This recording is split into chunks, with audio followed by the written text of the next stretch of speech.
800 साल से दरगाह शरीफ है वहां पर, और 800 साल में अलाउद्दीन खिलजी से लेकर उसके बाद आप अमीर खुसरो की किताब है, उसमें इस दरगाह के बारे में लिखा गया।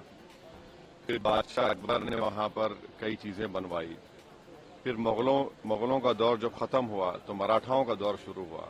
फिर मराठाओं का दौर जब कमजोर पड़ गए मराठा, तो 18,000 रुपये में उन्होंने अंग्रेजों को बेच दिया।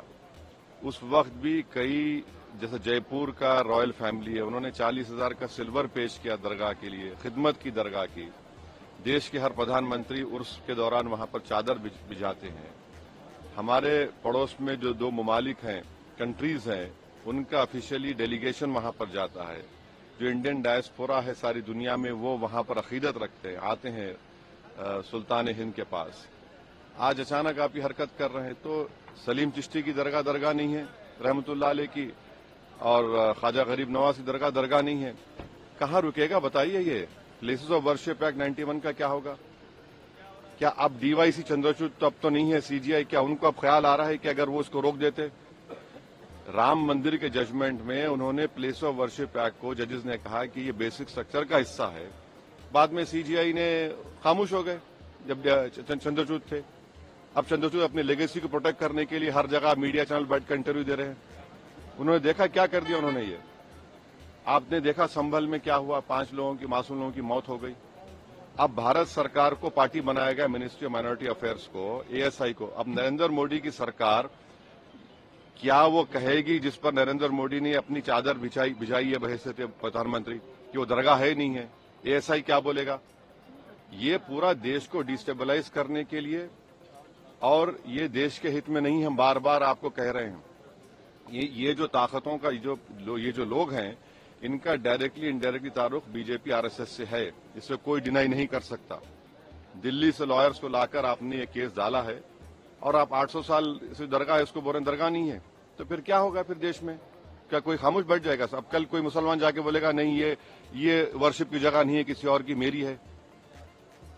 देश चलेगा तो संविधान से चलेगा, रूल ऑफ लॉ से चलेगा, लॉ एंड ऑर्डर मेंटेन होगा नहीं होगा, ये सब चीजें हैं। इसको तो नरेंद्र मोदी को डायरेक्टली जवाब देना पड़ेगा देश को, कि आप इन लोगों को रोकेंगे नहीं रोकेंगे। तो बांग्लादेश में जो हालात हैं, संभल में जिस तरह की घटनाक्रम सामने आए हैं, तो सरकार की तरफ से कहा गया है कि जो दंगाइयों हैं उनसे कैसा लेंगे आप बगैर कोर्ट में प्रूफ करे? कैसा फोटो लगाएंगे आप? राइट टू प्राइवेसी का जजमेंट है, right to privacy fundamental right है, किसकी फोटो लगा देंगे आप? क्या कोर्ट ने प्रूफ किया? कोर्ट में प्रूफ करिए आप। और सबसे पहले जब तक वो पुलिस ऑफिसर सीओ रहेगा, एसडीएम होगा, इंसाफ तो होगा नहीं। उन्हीं की मौजूदगी में सब तमाशे हुए, फायरिंग हुई, 5 लोगों की मौत हो गई, वहां पर मर्डर हो किया गया उन लोगों को। प्रियंका गांधी ने शपथ ली आज, लेकिन उनको ये कहा जा रहा है कि वो मुस्लिम लीग की सांसद ने शपथ ली आज। कौन? प्रियंका गांधी की शपथ को बीजेपी कह रही कि मुस्लिम लीग की सांसद ने शपथ ली है। तो फिर आप तो स्पीकर पर सवाल उठा रहे हैं, स्पीकर पर सवाल उठा रहे हैं लोग। फिर तो सर, संभल में ग्राउंड से 41 कारतूस बरामद हुए हैं। वहाँ पर प्रशासन का कहना है कि उनकी दंगाइयों की तरफ से गोलियां चलाई गई थी। वो जो वीडियो दिख रहा है जो पुलिस वाले मार रहे हैं, वो क्या था? फूल बरसा रहे थे, फूल बरसा रहे थे वो लोग। जो विजुअल्स हैं सारी दुनिया देख रही है, वो फूल बरसा रहे थे क्या? और आप उसको नया ट्विस्ट देते हैं हर थोड़े दिन को। वक्त पे आप लोगों ने और समय मांगा है। अब देखिए, आज तो एजेंडे में आया है कि उसको मोशन लाया गया है। देखिए वो क्या, वही तो बोलना है, देखने वो जब आएगा 12 बजे पता चलेगा।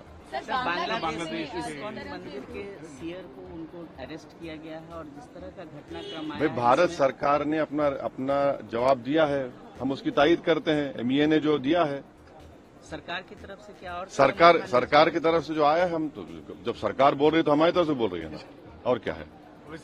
और कुछ? Thank you.